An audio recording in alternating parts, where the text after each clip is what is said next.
evidence based lifestyle and nutrition strategies for preventive women's health innovations and policy insight. As we know that women have always been keeping her health at a bay, they have never been taking care of that. So, very quickly, I'll just try to give the lifestyle and nutrition strategies which should be followed for having a preventive women's health issues.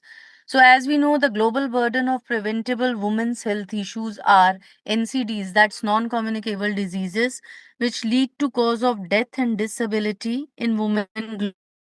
The general diseases are cardiovascular diseases, cancer, diabetes, depressions.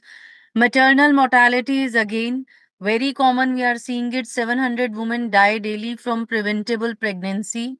Childbirth complications, cervical cancer is becoming more and more common nowadays, as 5,10,000 new cases per year. So 80% in low resource settings and preventable. They are preventable by having a HPV vaccination or screening. But generally we see that people are bit, and especially the females are bit reluctant in having the vaccination, or generally it happens that the age have been out or anything like that. And generally we have seen the females, they don't go for the primary screening also, like going for mammography, ultrasounds, TVS. They just avoid it. You really need to push the patient that you need to go and do it. HIV and AIDS, the major burden for women age is 15 to 44, and only 11% of HIV positive women in developing countries receive treatment, because generally it is being seen till the time they reach the doctor or they are being known, they are being diagnosed, it's too late. And nutritional deficiency is very common and it is high burden in women, especially the dietary iron deficiency. That's why our government is working on anemia mukt bharat, and we are getting a good results in that. The primary prevention across the lifespan, this is again an important strategy. So proactive measures to prevent disease onset before it occurs is the definition for primary prevention across. Proactive means we if we tell our patients, all the female patients, that post 40 you really need to go for the mammography at least once in 5 year. Every year you should go for the ultrasound. Every year you should get your these blood tests done, because as we know, in the perimenopausal age and the postmenopausal age, because of low estrogen, the females are more prone for cardiovascular as well as the atherosclerosis diseases also. So the focus areas for primary prevention across is the childhood or adolescence, that is nutrition, HPV vaccination, education to reduce risky behaviors. During the reproductive years, it is family planning, maternal care, STI prevention, and in later life, it is screening for NCDs, that is breast and cervical cancer.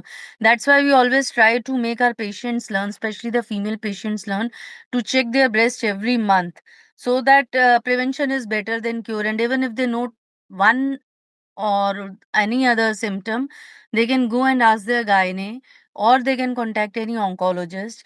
And in later life, lifestyle interventions are very important for cardiovascular health, as already being discussed that because of low estrogen, the females are more prone for cardiovascular diseases. And the goal is to reduce the disease burden by targeting biological, behavioral, social, and environmental risk factors early. Why we are talking about behavioral? Because generally we have seen, because of the hormonal turmoil, females start going into depression, which really needs to be taken care of. And from the very beginning, females have been told that you are at the last. Although there is a lot change in the scenario, but still we really need to work upon. The importance of early and sustained intervention is early action. Early action prevents progression of risk factors like obesity, smoking, which are linked to the NCDs and reproductive health issues. The sustained effort means we really need to take, as we say, that if you start with any change in your habit, it takes 21 days to change your habit. And if you follow any regime for 90 days, then you can follow it for your lifelong also. So, making them learn the healthy lifestyle changes, going for a walk, 1 hour walk, or eating a healthy diet, portion control, mindful eating. So, these are all the lifelong interventions which needs to be done. Then, regular screenings, vaccinations, they reduce the morbidity, mortality. And the impact of it is that integrating maternal health with NCD management could cut premature NCD mortality by one third by 2030. Equity addresses disparities, especially in low income settings where women face higher burdens due to poverty and limited healthcare access. Generally, if we have seen, the female will take their child to a doctor but will avoid herself, asking her friends or community or any relation that this has happened to me. Generally, if we see in UTIs, females on their own they start with their treatments with the Norflox CZ and all that. So there is a call to action that says that prioritize sex disaggregated research and policies, invest in scalable, cost-effective interventions. That is the HPV vaccines and the iron supplementation. We have seen government is working a lot on that. So integrate primary prevention into global health strategies for sustainable impact. The key preventive priorities across life stages is the iron deficiency anemia prevalence and WHO recommendation. This IDA is a critical issue in adolescent due to rapid growth and dietary gaps, and it is more common in the Asians, especially in India. We are seeing it, and we have seen that 30% of adolescents 10 to 19 have anemia, and WHO recommends that more than 40% anemia prevalence is there by taking a daily iron supplementation of 30 to 60 milligrams per day for 3 months annually, and then 20 to 40 prevalence weekly dose is advised. A recent study in Lancet have reports that 60% of Indian adolescent have an anemia which is linked to low dietary iron bioavailability. Generally, we have seen that it is very common in Indian scenario to drink tea simultaneously with their food, which needs to make them, we really need to make them learn to avoid that. And then this is a graph which shows that in the north, it is more women who have highest anemia rate, and again in men also it is high in the north. Towards the south, it is lowest anemia rate. So if we really give a take good care in the India, in South India, they are using more of tamarind, millets, and jaggery is also being used. Poha is also being used. So we can say the availability of iron from their food, the staple food, is more. So it can be prevented by having a good diet. Reproductive age, preconception, and maternal nutrition is very important. So during that, folate and iron supplementation reduces the neural tube defects and anemia. That is why earlier it was not there, but now the doctors they start from the very beginning. Folate is being prescribed 3 months before conception also, and during throughout the pregnancy it is being given folate and iron. Now during lactation also the iron and calcium is being given. But being in the sedentary lifestyle in today's scenario, we are seeing that obesity increases risk of preeclampsia and gestational diabetes.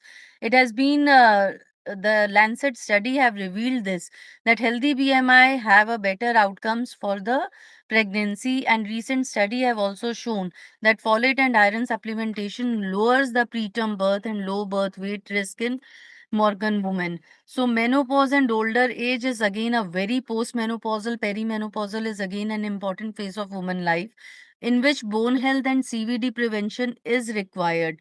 So for bone health, we really need to give 1000 mg calcium per day and 600 to 800 IU day vitamin D. So deficiency increases fracture risk, and generally we have seen that females start having osteoarthritis or rheumatoid arthritis. If from the very beginning, we should start with 25, from 25. If not, at least post 40, we should start with the calcium supplementations. For CVD prevention, American Heart Association endorses Mediterranean diets, and as it has been very well said by Dr. Meenakshi also, that for reducing the CVD risk by 25 to 35%, the plant-based diets really lowers the LDL, which is the main culprit. And in recent study also, the Mediterranean diet reduces CVD mortality in older women by 20%. Evidence-based lifestyle and nutrition strategies, DASH diet and Mediterranean diets, evidence from various meta-analyses have been there, and it has been seen that they really work very well in reducing the cardiovascular and metabolic risk, and have been supported by a robust clinical trials. The DASH diet is emphasizes on fruits, vegetable, whole grain, low fat dairy, reduces sodium saturated fats. Mediterranean diet is high in plant based diet, Olive oil moderate wine reduces the CVD events by 30%. In 2023 meta-analysis, it have shown that DASH and Mediterranean diet reduce all-cause mortality by 20 to 25%. So mechanism is that it improves the lipid profile by reducing the LDL, it reduces the inflammation and enhance the vascular health. So balance plate method and WHO 2020 activity guideline is very important. This is again a evidence that if we see the plate, it is half plate is fruits and vegetable, and then one fourth is lean protein and one fourth is whole grain. It improves the diet quality, healthy eating index. WHO 2020 guidelines, it says 150 to 300 minutes per week, moderate aerobic activity. 2 days per week, strength training reduces the mortality by 20 to 30%. And evidence 2021 trial shows that balance plate with exercise reduces the metabolic syndrome risk by 15%. And we being Indian Asians, we are more prone for all these CVDs. And then lifestyle modification is very important, that as moderate alcohol, 1 to 2 drinks per day with meals, reduces the CVD risk. Excessive intake is harmful. But again, we say that if you don't require, then you don't have to start. But if you are really in habit, then we do tell them to have more of greens with that and avoid the carbs with that. And generally, to be very frank, I say that you should avoid as you can, rather than having 1 or 2 drinks per day. It should be one or two in a week. So, stress, sleep, and additional lifestyle factors are also very important. Stress management, sleep quality, and alcohol moderation complement dietary and physical activity strategies, because we know lack of sleep 6 to ideally it is 7 to 9 hours sound sleep. If it is not there, it should be 6 to 8 hours. And if you are not having a good sleep, you are releasing the cortisols, which is making you feel hungry. You are eating the crap throughout the night. This is what we are seeing in the corporate culture and the adolescent, and that's why everyone is becoming couch potatoes and are having more of metabolic diseases.